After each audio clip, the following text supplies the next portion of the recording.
Hello! Seja bem-vindo mais uma vez ao meu canal do YouTube. Eu sou a Rita e o objetivo desse canal é falar de trabalho, carreira, empregabilidade, sucesso e principalmente de felicidade e satisfação no mercado. O vídeo que você vai ver aqui na sequência foi uma live gravada com o professor Marcelo Bárcia, um consultor em startups, consultor de empreendedorismo, e a gente bateu um papo para falar sobre o mercado de trabalho em startup. Então, nesse vídeo você vai ver um pouco sobre as vagas que estão disponíveis nesse mercado, o perfil profissional para trabalhar e se dar bem em uma startup, quais são as áreas mais quentes e a importância da startup nesse mundo que a gente está vivendo hoje. Te convido para assistir, te convido também para se inscrever aqui no canal já e me seguir lá no Instagram. Meu nome no Instagram é @RitaGenial e eu espero você no próximo vídeo. Aproveite essa live e deixe seus comentários, feedbacks, opiniões nos comentários que eu vou ficar muito feliz de ouvir. Obrigada e até a próxima.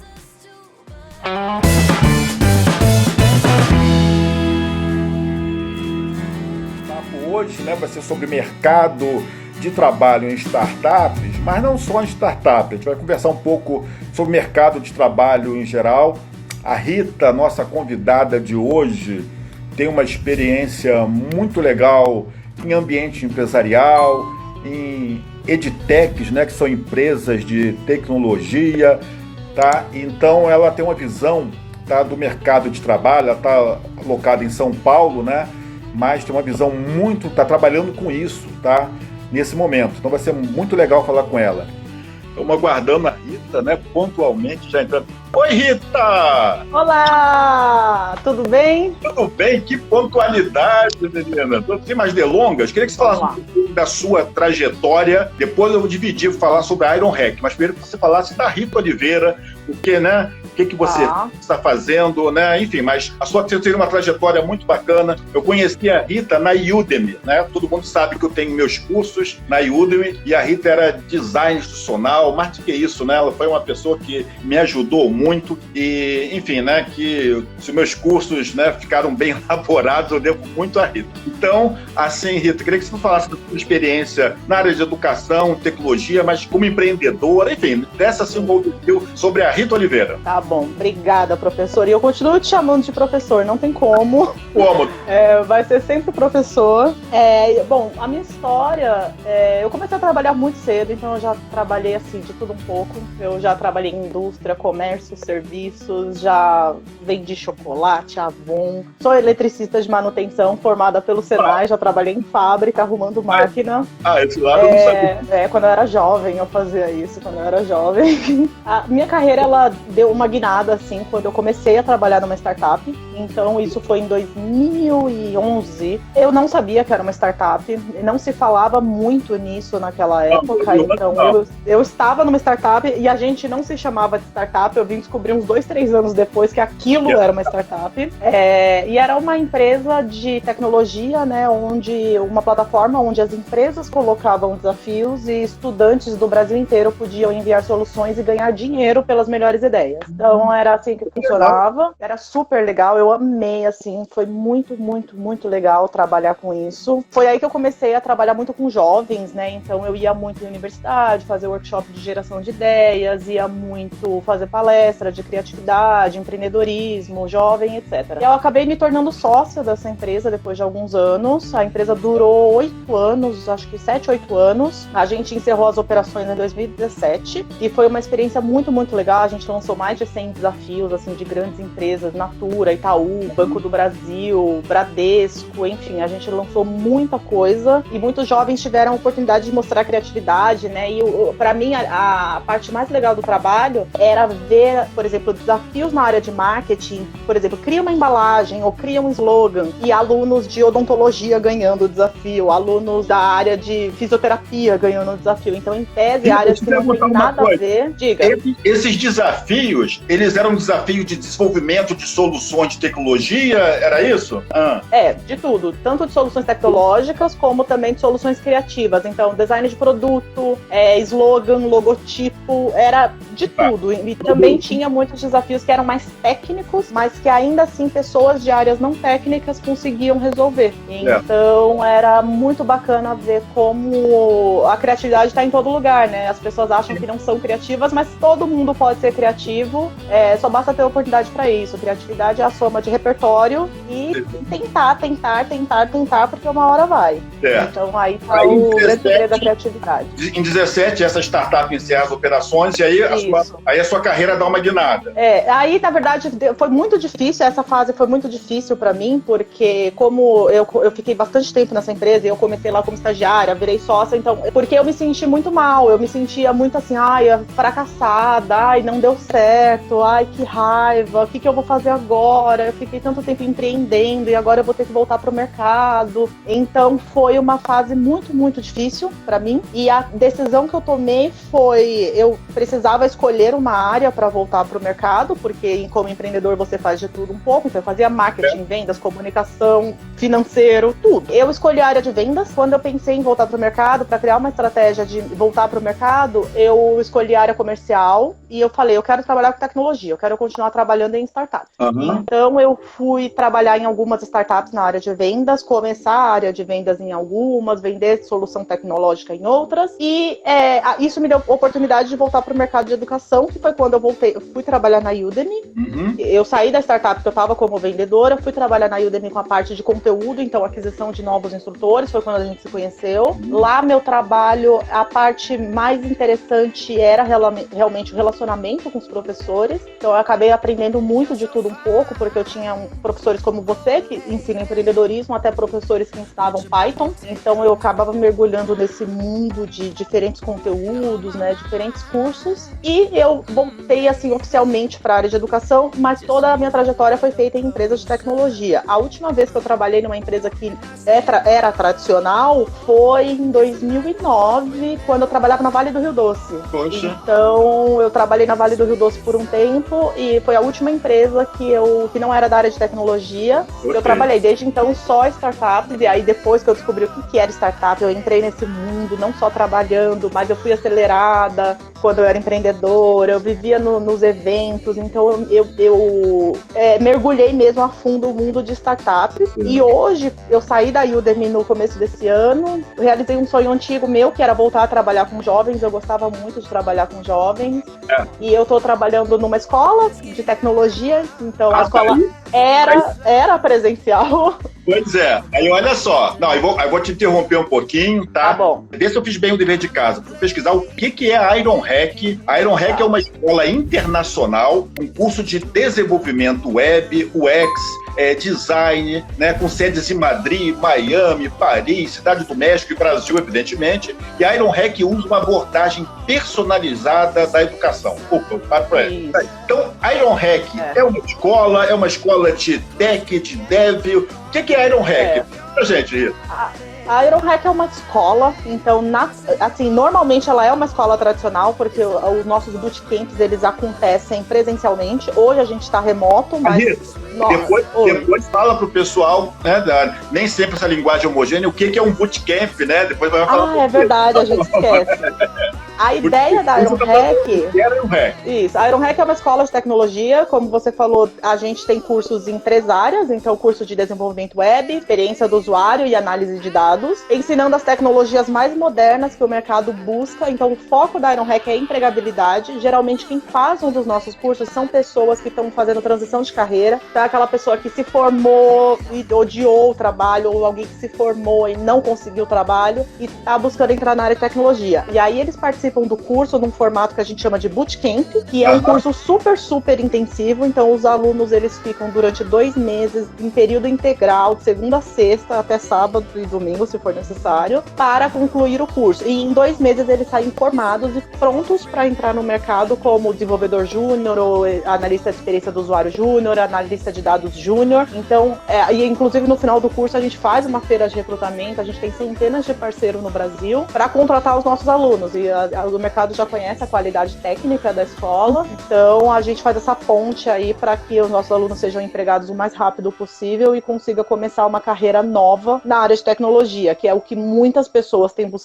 vêm buscando hoje, né? Que é por isso que a gente está aqui. A área de tecnologia é crescente, diariamente ela cresce, e hoje, apesar dessa pandemia que a gente está vivendo, a área de tecnologia continua recrutando pessoas. Eu estou em contato todos os dias com a empresa para fazer a apresentação de aluno, e elas continuam contratando. Isso aí é uma boa notícia, quer dizer que, apesar desse problema que a gente está vivendo, toda essa crise, o mercado de TI, tech, não está aquecido, é isso que você está falando, Rita? Né? Continua aquecido, com certeza. A gente está um mês e pouquinho em casa, tem umas pessoas que tá menos, as empresas tiveram algumas semanas aí para fazer algumas adaptações, muitas congelaram processos seletivos, dependendo da área, mas para tecnologia, toda semana eu recebo notícia de alunos nossos que foram contratados e estão fazendo onboarding remotamente, integração remotamente, porque as empresas precisam dessa força de trabalho e não dá para parar. Então essa é uma boa notícia que, assim, a gente meio que sabe, para quem trabalha com tecnologia, sobra emprego, falta pessoas, e mesmo na crise continua assim.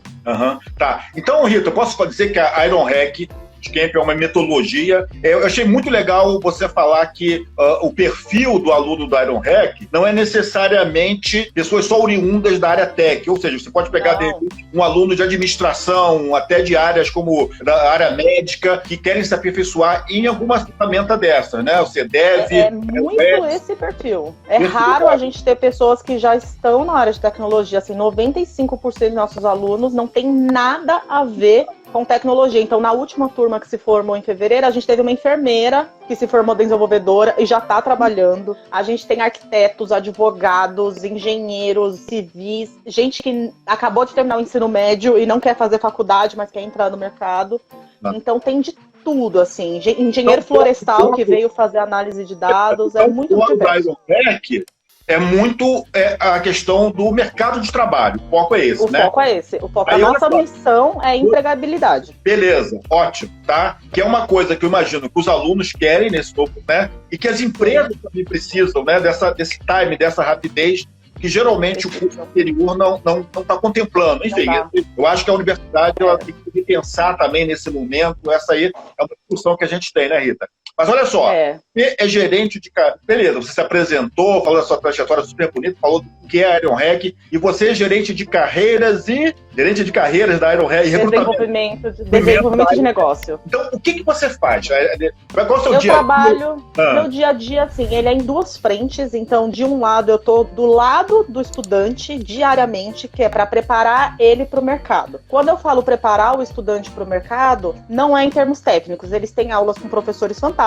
Eu não estou nem um pouco preocupada com o que eles estão aprendendo em sala de aula. Meu objetivo é preparar eles comportamentalmente para uma entrevista, selecionar vagas que é de acordo com o perfil dessa pessoa, vagas que vão de acordo com os objetivos desse aluno, porque é muito mais do que arrumar um emprego. Arrumar um emprego bacana, que eles gostem e que eles consigam performar bem. Então, de um lado, eu praticamente passo 80% da minha semana do lado dos alunos, com reuniões individuais, para revisar currículo, LinkedIn, e preparar ele para o mercado de trabalho. A outra parte do meu tempo eu reservo para as empresas, então eu trabalho fazendo essa parte, quando eu falo desenvolvimento de negócio, buscando novos parceiros para a IronHack, porque quantos mais parceiros, mais empresas conhecerem a gente, mais rapidamente nossos alunos são empregados. Então, meu trabalho com as empresas é analisar as demandas que elas têm. Então, eu falo, por exemplo, eu vou falar com a LiveUp hoje. A LiveUp fala, Rita, eu preciso de um desenvolvedor que saiba React, JavaScript e que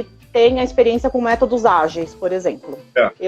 Aí eu vou achar um aluno para essa empresa. Então, eu fico fazendo essa ponte entre os alunos e a empresa para achar o match perfeito, tanto para o aluno, né, para que seja uma empresa que combine com ele, mas também que para a empresa seja um aluno que dê certo para ela. Então, eu trabalho muito essa questão de fit cultural, como é importante a pessoa estar alinhada com o propósito da empresa, com a cultura da empresa, porque isso vai dar mais sustentabilidade para a carreira dela como um todo. Então, meu dia a dia é esse.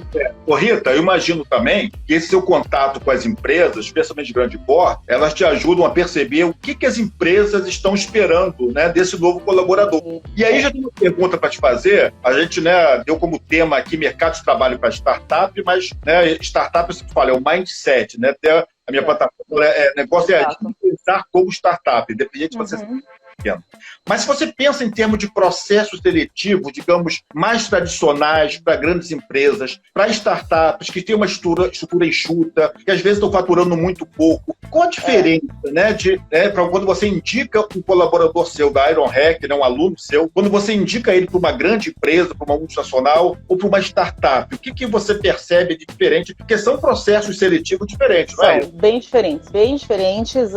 Inclusive, uma das perguntas que eu faço para os alunos da IronHack, quando eu estou conversando individualmente com eles, eu falo, em que tipo de lugar você quer trabalhar? Tem gente que olha para mim e fala, eu desejo muito ter um plano de carreira. Eu já sei que numa startup iniciante ele não vai conseguir isso. Com certeza não, é. Então, assim, eu já nem recomendaria ele para uma startup iniciante, porque eu sei que as expectativas deles vai ser frustrada, então não combina. Da mesma forma que uma pessoa, assim, a gente sabe, infelizmente existe ainda algumas regras no mercado de trabalho complicadas, que não é dizer se é certo ou errado, elas existem. Um aluno, por exemplo, assim, que ele tem tatuagens e piercings e ele é todo descoladão, eu falo, você tá disposto a vestir um terninho pra ir trabalhar, colocar uma gravatinha de segunda a quinta e na sexta você pode sem gravata? Ele fala, não, eu não vou abrir mão do meu estilo. Então eu falo, olha, essa empresa não é pra você, porque lá você tem uma cultura de vestimenta que não se adequa com o seu jeito de ser. Você pode até colocar o terninho, mas você não vai se sentir feliz, você não vai se sentir confortável. Se você tiver disposto, vamos embora. Mas se você não quer, não faça, porque não vale a pena. E pra mim, não vale a pena nem pra empresa contratar uma pessoa que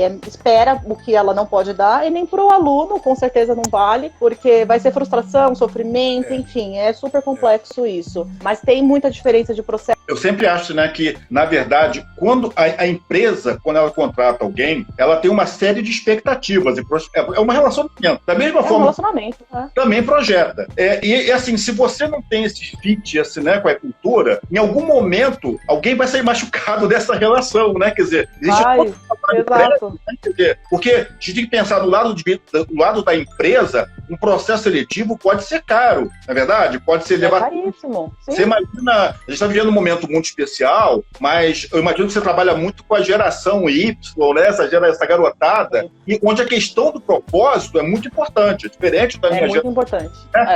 Ele realmente é uma pessoa que, quando ele não se identifica, a questão até salarial de valor acaba ficando em segundo plano, apesar desse centro, né? Sim, fica mesmo. Então, deixa eu te perguntar uma coisa, tá? Falando especificamente agora mais das startups, tá? A gente pode falar de um cenário pré-Covid, pós-Covid, mas enfim, é o cenário que a gente tem, esse cenário que está posto, né? Quais as principais, assim, oportunidades, mas eu também diria desafios, características para quem quer trabalhar numa startup? Porque eu também gosto de fazer, pensa aí, existem startups e startups. Uma coisa é uma startup em early stage, está começando, provavelmente com 3 sócios, que ninguém está se pagando. A outra coisa é uma startup que já está tracionando, está validada, quer dizer, já tem... Né? Então, quando a gente fala de startup, fica muito amplo, né? Mas é preciso... Exato, fica mesmo. No caso das startups, e empregabilidade, da perspectiva do colaborador, o que você está avaliando, o que você percebe? Eu percebo, assim, que pelo menos na IronHack, que vem a maior parte das pessoas que eu trabalho, essa mentoria, tem perfis diferentes. Eu vou dizer assim, que 70% querem trabalhar numa startup que não seja early stage, porque como eles estão fazendo uma transição de carreira, eles se sentem muito inseguros, muitas vezes, de chegar num ambiente e não ter muito suporte, tem aquela insegurança e também resquícios do passado, né, do costume de ter um chefe, alguém ensinando, etc. Mas, por outro lado, tem muitos alunos que eles têm, assim, uma vontade de falar assim, se me colocar sozinho como CTO, eu vou. Então, aí é quando entra o perfil. Tem a questão do perfil pessoal, então tem gente que ela tem, assim, ela gosta do risco, ela gosta do desafio, ela vai atrás, ela já tem esse perfil de correr muito atrás e de se virar muito sozinha. ela já se encaixaria melhor numa startup early stage. Outra questão é momento de vida. A gente tem perfis de alunos com idades diferentes. Então, dependendo do momento, eu seria muito imprudente da minha parte eu colocar um aluno que é pai de família, recomendar ele para uma startup, sendo que early stage, que o salário é mais baixo. A gente não sabe o que vai acontecer amanhã. Da mesma forma que é uma grande oportunidade, o risco é muito grande também. Então, eu sempre falo para as pessoas, você tem que pesar. Se você pode, eu acho assim, sempre que a pessoa pode, ela tem a oportunidade, assim, ela não tem grandes problemas financeiros, ela consegue segurar, mora com os pais, enfim, tem apoio, vai para esse tipo de desafio, porque vai ser o melhor aprendizado da sua vida, assim, é 5 anos em um. Então, você vai trabalhar 1 ano numa startup e você vai sair de lá, puta que pariu, assim, muito bom. Mas não é todo mundo que pode se dar ao luxo, né? Porque isso é um privilégio, você poder arriscar desse jeito, não é todo mundo que pode. Então eu sempre sou muito honesta com os alunos de ver qual é o momento de vida deles, mas assim, e eles têm essa consciência também. Semana passada eu conversei com um aluno, ele tem 21 anos, ele tá trabalhando, mas ele conseguiu uma nova proposta. Eu achei a proposta muito baixa, eu falei pra ele, não acredito que você deva aceitar, mas por outro lado, você é muito jovem. Pensando no seu salário hoje, você vai ter um aumento de 100% de salário, então pra você compensaria, mas pela média de mercado é baixo. Ele acabou aceitando e tá tudo bem, assim, ele aceitou porque pra ele vai ser um super desafio. Então depende muito do momento que a pessoa tá vivendo, do contexto e das expectativas em curto e médio prazo que ela tem pra carreira dela e pra vida financeira, porque essa é uma parte muito importante. Ô Rita, na área tech, a gente fala muito dos devs, desenvolvimento, né, que é grande, mas áreas como, né, experiência do usuário, quer dizer, me parece que são áreas assim, valorizadas hoje, né? Então, em termos de empregabilidade ou de trabalhabilidade, né, que talvez seria mais correto hoje, o que está mais, não é mais quente, mas o que não, as empresas falam, olha, não posso abrir mão disso hoje, né? O que tem... Tem 2 áreas, 3, assim, eu vou nomear 3. A primeira é desenvolvimento, que é assim, a empresa não pode viver sem o desenvolvimento. Se ela não tiver a aplicação, o serviço, o produto, ela não vive. A segunda é vendas. Então, o pessoal que trabalha aí com vendas e marketing, seja vendas internas, né, no sentido de embalde marketing, de atrair tráfego, performance, marketing de performance, quanto consultores de vendas que vão lá no cliente, isso funciona muito para o B2B, né, principalmente quando você vende para empresas, são áreas muito, muito importantes para as empresas. Essas áreas não podem parar. Inclusive, tá cheio de vaga aberta para vendas. Eu sei porque eu era da área de vendas, eu continuo acompanhando o mercado. Então, é uma área quentíssima. Vendas, marketing, desenvolvimento. Uma outra área também que é muito importante e que continua aquecida é a de atendimento ao cliente. Então, empresas que têm muitos usuários, que têm um produto que é super escalado, né, que, enfim, atinge aí milhares de pessoas, elas precisam ter um suporte adequado. Seja aquele suporte mais básico de, enfim, abre ticket, responde por e-mail, até atendimento telefônico, mas as empresas precisam ter essa área de suporte para que o negócio continue rodando. Então, é produto, né, em termos de produto, tem gerente de produto, UX, né, experiência do usuário, mas hoje é uma área que eu sinto que ela está mais despriorizada, ela não estão levando tanto a sério a experiência do usuário. Então, tem muita empresa que congelou, por exemplo, vaga de UX e UI. É uma pena, mas é uma área realmente que ainda no Brasil não é super relevante como desenvolvimento, mas eu acredito que isso vai mudar no médio e longo prazo. Mas assim, desenvolvimento, vendas e pós-vendas, né, que é a área de Customer Success, continua bombando. Continua. E aí, esses profissionais, assim, a gente sabe, desenvolvedor, ele nunca vai parar de estudar, porque todo dia a atualização em linguagem, aparece uma linguagem nova, ele vai continuar estudando. E uma coisa importante para quem não é de desenvolvimento, mas que trabalha com tecnologia, é continuar estudando. Então, vendedores tem que entender muito bem do produto, inclusive tecnicamente, não é o desenvolvedor, mas tem que entender muito dos aspectos técnicos, tem que entender muito o perfil do usuário, tem que aprender novas técnicas de vendas que startups usam e para algumas empresas ouvir falar de spin selling, que é uma técnica super, super básica de vendas, eles acham assim, uau, nossa, que coisa moderna, isso é básico. Para quem quer trabalhar com vendas de tecnologia, saber spin selling e outras metodologias de vendas é básico, então tem que estar atualizado, tem que estar antenado. Estou lendo aqui alguns comentários, pessoas perguntando primeiro, né, para depois passar o link, né, da Iron Hack. Passarei. Também o Ricardo falando, né, que o pós-venda é muito importante, Denise falando que tem muitos colegas de venda procurando oportunidade, que você deu uma boa notícia, enfim. Mas, Rita, queria, então, obrigado, pessoal, né? Compartilha aí, temos amigos que têm interesse nessa temática. Deixa eu te perguntar uma coisa, tá? Diga. Todo mundo que trabalha com recrutamento e seleção fala muito de soft skills, né? As famosas skills. Quase um clichê, mas enfim, eu imagino todos as pessoas que estão acompanhando sabem o que é, mas você poderia definir um pouquinho o que é software skill, o que é tão importante hoje, e claro, sua visão na IronHack sobre essa temática. Com certeza. Soft skills seria as suas habilidades comportamentais. Então, quando a gente fala hard skills, skills são habilidades. Hard skills seriam técnicas. Então, você sabe programar em Java, você sabe spin selling, você sabe fazer os 4 P's do marketing. Isso é hard skill. Você pegou um livro, você fez um curso, você aprendeu. Quando a gente fala em soft skills, são habilidades que é muito mais difícil ensinar. Não significa que você não consegue aprender, mas são habilidades que você leva mais tempo para incorporar, né? Porque, como é que eu vou ensinar alguém a ser simpático? Como é que eu vou ensinar alguém a saber dar feedback, a saber ouvir feedback? Então, isso são soft skills. Mais a parte atitude e comportamento. É correto dizer que as soft skills seriam inatas às pessoas? As pessoas nascem com habilidade, né? ou podem ser aprendidas? Sim e não. De acordo com o contexto que você vive e se desenvolve como pessoa, naturalmente você vai ter mais ou menos de uma soft skill do que outra pessoa. Uma pessoa, por exemplo, que cresceu numa família muito amorosa, talvez ela tenha uma facilidade de comunicação enorme, porque no ambiente caseiro ali que ela cresceu, ela tinha liberdade para falar, ela era ouvida. Pessoas que cresceram num ambiente talvez de muita, foram muito repreendidas quando crianças, falava, criança não pode falar, isso é conversa de adulto, essas coisas que acontecem na infância, talvez elas se reprimiram um pouco e elas têm mais dificuldade de comunicação, mas soft skills são passíveis de aprendizado. Então, leva mais tempo, exige um foco muito grande e uma super força de vontade, mas elas são passíveis de serem aprendidas. Como é no dia a dia. Então, a primeira coisa para aprender uma soft skill é você tomar conhecimento de que você não tem aquilo. Então, por exemplo, vamos dizer assim que eu tenho vergonha de falar em público. A primeira coisa que eu vou fazer é, toda vez que eu tiver uma oportunidade de falar em público, eu vou falar. Okay. E vai ser ruim,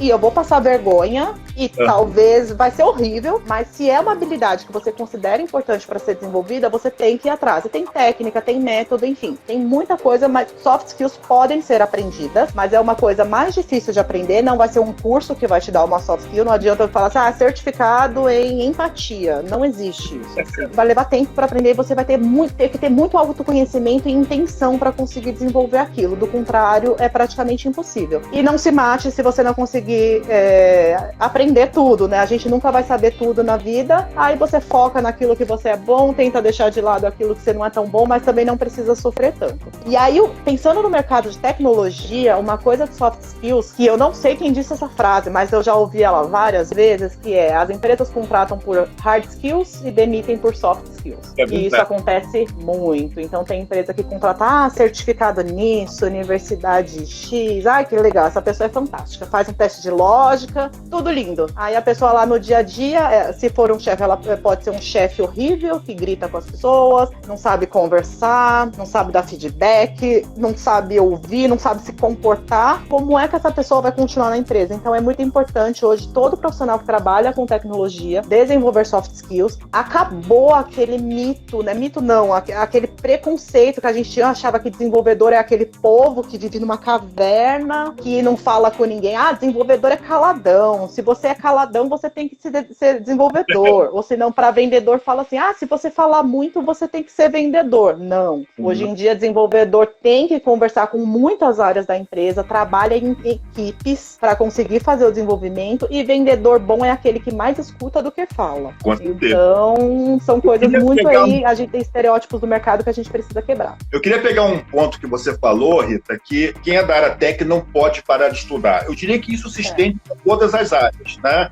Hoje a gente nessa sociedade que a gente está, independente, né, desse momento, ninguém pode mais deixar de estudar ou deixar de aprender. Agora, no caso das profissões ligadas à área tech, isso se torna mais intenso ainda, porque é uma área que tem uma velocidade diferente das outras áreas, onde o conhecimento está mais consolidado. Então, né, o aprendizado constante, contínuo, é fundamental para todas as áreas. Só que na área técnica é até uma corrida em glória, né? Porque eu imagino que quando você acaba de aprender uma linguagem de programação, ela já está obsoleta, né? Você não pode realmente parar. E deixa eu perguntar uma coisa agora aqui, do lado das startups. Queria sair agora do lado de quem está buscando a colaboração. O fundador, do CEO das startups, que é onde eu ouço muito, né, nesses encontros de Demo Day, de investimento anjo, que é o seguinte: como eu preciso de achar um CTO? Eu quero um CTO. Eu brinco assim, a startup que conseguir, né, oferecer soluções de CTO para todos os founders, eu ganho muito dinheiro. CTO, você fala um pouquinho, tá, dessa sopa de letrinhas aí. Vou falar. O que é o CTO? Eu queria perguntar o seguinte, quer dizer, por que eu acho que é tão difícil você contratar um CTO de uma startup? Porque, geralmente, é um profissional que tem uma valorização de mercado boa, ele vai para a startup, ele não vai ter as condições que ele tem numa grande empresa, ele tem um alto grau de rentabilidade hoje. Então, uma solução que a gente recomenda, você, skin the game, né? Você oferecer equity para ele, participação na empresa, e valorizar, porque você não vai conseguir competir em termos salariais com uma organização. Agora, uma coisa eu pergunto, será que os CTOs têm esse feeling? Tá, vou explicar. O CTO, ele é o Chief Technology Officer, então é a pessoa responsável pela tecnologia. Então, por toda a parte de desenvolvimento de um produto, tem que ter um CTO por trás, que é alguém que está dirigindo a criação daquele produto e o desenvolvimento daquele produto. Realmente é impossível para startups em early stage elas competirem com o mercado, porque salário de desenvolvedor hoje no Brasil é altíssimo e é uma área que os profissionais trocam muito de empresa, cada vez para ganhar mais, então não dá para competir em condições naturais, e uma solução é, como o Barça falou, oferecer participação acionária na empresa. Então é uma forma do cara se comprometer com a criação de um produto pensando no retorno que ele vai ter no médio prazo. Eu acredito que as escolas de tecnologia como um todo, no geral, esses CTOs, eles saem formados por faculdade de engenharia de sistemas, ciências da computação, etc. No geral, o mundo acadêmico, ele não incentiva muito empreendedorismo. Esse é o primeiro problema, não incentiva o empreendedorismo, então a pessoa sai da faculdade falando, eu quero um emprego com carteira assinada e férias 30 dias por ano. Enfim, então a mentalidade, tem que trabalhar primeiro a mentalidade. E as faculdades não fazem isso hoje bem, assim, 99% das faculdades não fazem isso bem. Uma outra questão que eu vejo é, as startups, elas muitas vezes, elas querem encontrar uma pessoa perfeita. Então elas querem um CTO que entenda de negócio, que entenda de desenvolvimento e sirva o cafezinho, enfim. É complicado, é muito difícil achar esse cara perfeito. Quando eu penso em CTO, eu penso em muito mais uma pessoa estratégica para o negócio, do ponto de vista, é mais um gestor de produto. Ele entende tudo que está acontecendo ali no desenvolvimento do produto, mas por que não terceirizar a parte do código? Contratar alguém que ali é aquele cara que é fera em JavaScript e vai ficar só codando, e o negócio do cara é codar, não é dirigir, não é pensar em estratégia, não é pensar em novas funcionalidades. Então, eu acredito que o CTO mais relevante seja aquele que ele tem que ter conhecimento técnico, então ele tem que entender de linguagens, etc., mas ele não precisa ser necessariamente o cara que vai codar, que vai realmente programar ali 8, 10, 12 horas por dia. Ele pode ser a ponte entre um time, muitas vezes remoto, uma coisa que acontece muito hoje é terceirizar para a Índia, Israel, a parte de programação, inclusive no Brasil terceiriza-se muito, empresas internacionais contratam muito no Brasil, porque a mão de obra é barata, contrata, porque aqui, hoje eu estava conversando com um aluno, se uma empresa pagar $2.000 para um desenvolvedor aqui no Brasil, isso é nada, $2.000, mas pra gente tá R$12.000 hoje. Então, assim, faz muito sentido. Quer dizer que hoje, muitos colaboradores da área de TI, sobretudo, né, estão prestando serviço para organizações fora do Brasil. Existe essa demanda já externa, quer dizer, empresas captando que a nossa mão de obra é barata para quem tem dólar. Poxa!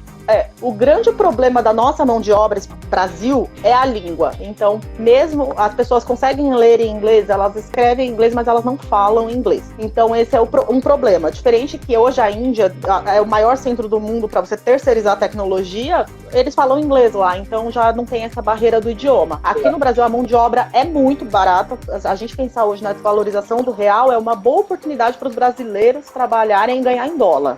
Você sabe disso aí na Udemy, que você ganha em dólar na Udemy. Então, mas a questão da língua ainda é uma barreira, mas eu recomendo. Alunos da IronHack, principalmente nessa época que a gente está aqui com uma redução de vagas, que as coisas estão incertas, as empresas estão segurando mais o freio, apesar de continuarem contratando, o processo seletivo está durando mais tempo. Se você não quer esperar, começa a fazer freela, procura trabalho remoto fora do Brasil. Se fala o inglês bem, você tem muita chance de conseguir, porque aqui a mão de obra é barata e é qualificada. Quando a gente pensa em, principalmente a IronHack, né, que é uma escola global, então eles conhecem a IronHack em diversos países, contratar brasileiro é uma beleza para os dois lados hoje, né? Sim. Então essa seria uma solução também. Eu não vou falar assim, encontrar CTOs, eu vou desenvolver uma área de tecnologia dentro de uma startup early stage, usando uma pessoa que seja mais um gestor de produto, que tenha mais a visão estratégica do produto e saiba coordenar equipes, do que seja uma pessoa super, super técnica.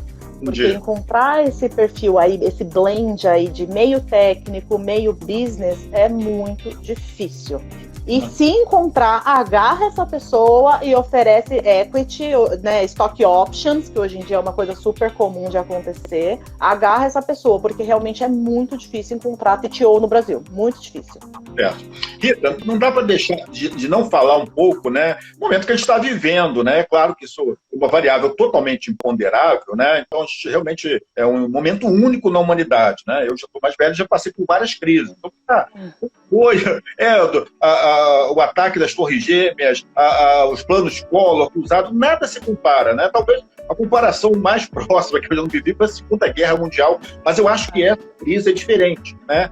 Mas é claro que a gente está no mundo novo. E uma coisa que é fato, ninguém sabe o que vai acontecer amanhã, né? A gente vê tanta live, vai acontecer isso, passa aquilo, eu acho que ninguém tem resposta para nada. Mas uma coisa é fato, né? A transformação digital, eu gosto muito dessa ideia, ela acontece a fórceps, né? Na vida pessoal. Pessoas de mais idade, no caso da minha mãe, tendo que ser a toque de caixa, se acostumar com as ferramentas, né? Como o Zoom, por exemplo, como o Skype, que nunca tinha preocupação. Pessoas que nunca tinham preocupação. E no mercado de trabalho, pequenas empresas, microempresários, MEIs, né, quer dizer, também que tiveram que, de uma forma quase que artesanal, né, se digitalizar, ou passar por uma transformação digital, quer dizer, usando o grupo do WhatsApp para vender, né, quer dizer, é um momento muito especial também, que a gente não sabe muito. Eu queria assim, você que está tão envolvida com TI, mas com gente, com empresa, como é que você está enxergando esse momento, do ponto de vista das empresas que tiveram que se acostumar? O que você acha que não vai ter mais volta, né? Porque as pessoas falam, quando a gente acabar isso, as pessoas não estão dando conta que isso não vai muito acabar. Não tem uma data assim, em dezembro acabou, vai ter canal. Não é bem assim, quer dizer, isso uma ficha que não caiu ainda em muito empreendedor. Não, quando passar a crise, parece que é uma página que vai virar e me parece, a minha percepção, é que bem assim, acho que você concorda com isso também. Eu queria falar como é que você está estudando esse novo mundo do trabalho também, que você está, né, das relações. É muito interessante esse momento que a gente está vivendo. Acho que todo mundo vai tirar bons aprendizados desse momento. A primeira coisa que eu vejo, assim, o mundo não vai ser mais o mesmo. A gente pode voltar amanhã, o mundo não vai ser mais o mesmo. Então, ligou aí uma luz que a gente precisa se preparar para o improvável.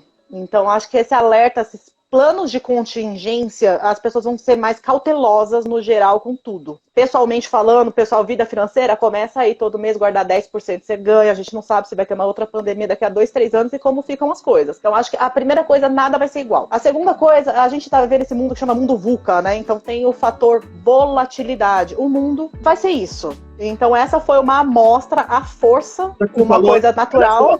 Já que você falou em mundo VUCA, tá? Explica essa. O V, o U, o C e o A, né? O que essa sigla quer dizer? Eu acho que nunca foi tão oportuna. O que é VUCA? O exército americano que criou isso, na verdade, né? Quer dizer, é um mundo volátil, né? Incontrolável, em que você não tem realmente, né? Aquela relação de causa e efeito. Se eu entendo comunicação, eu vou vender tanto, né? Não é bem assim. Agora as coisas mudaram, né? Quer dizer, você pode fazer A que não necessariamente vai dar B, né? Basicamente essa é a ideia desse mundo VUCA. Só que o Covid-19 está levando esse mundo VUCA ao extremo, né? E no momento que eu esperava, né? Aqui no Brasil a gente vivia um momento relativamente tranquilo, início de ano, aquela coisa, e de repente, né, em um mês, foi um baque. Uma das coisas que não tem volta mais, as pessoas vão querer home office. Acabou esse negócio de não termos política de home office, porque até para as pessoas que achavam que home office é você ficar de oba-oba, estão vendo que as pessoas estão sendo mais produtivas trabalhando remotamente. Então,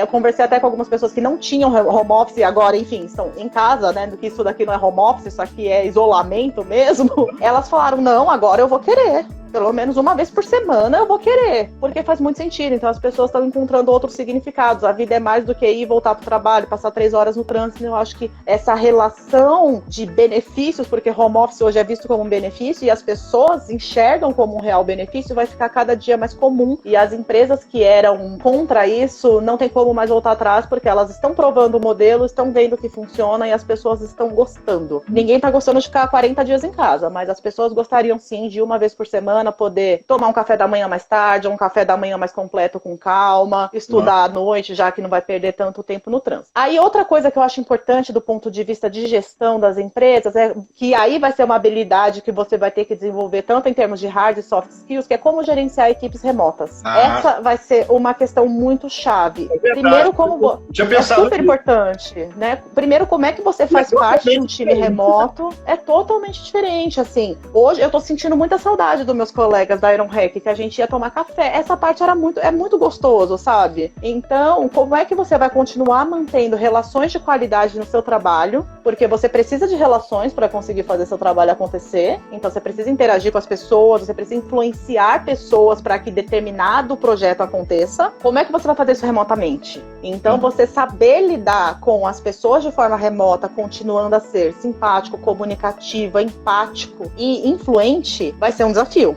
E da mesma forma, você gerenciar um time remoto, pensando em engajamento do time, motivação, entrosamento, também vai ser um super desafio aí para gestores, que eu imagino que deve ter gente que tá penando para lidar com as pessoas espalhadas, sem saber como, enfim, se comunicar e tudo. Então, vai ser uma mudança primeiro de mentalidade, de saber que a gente consegue funcionar remoto. Essa pandemia veio provar pra gente que a gente consegue funcionar remoto, mas como conseguir ser ainda melhor, mesmo remotamente. Então, esse é um desafio. Na EuroRec a gente está enfrentando isso, a gente já trabalhava de forma global, mas agora ainda mais, porque nosso time local está separado, então é super desafiador. Tem dia que a gente conversa e a gente está desmotivado, sabe? Bate aquela bad vibe, assim, que todo mundo fica meio cansado, e a gente está tentando incentivar um aos outros. A gente brinca assim, que por dia só uma pessoa pode ficar desanimada, porque senão o negócio desanda, não dá para ficar todo mundo ao mesmo tempo. É uma coisa que muda totalmente, né?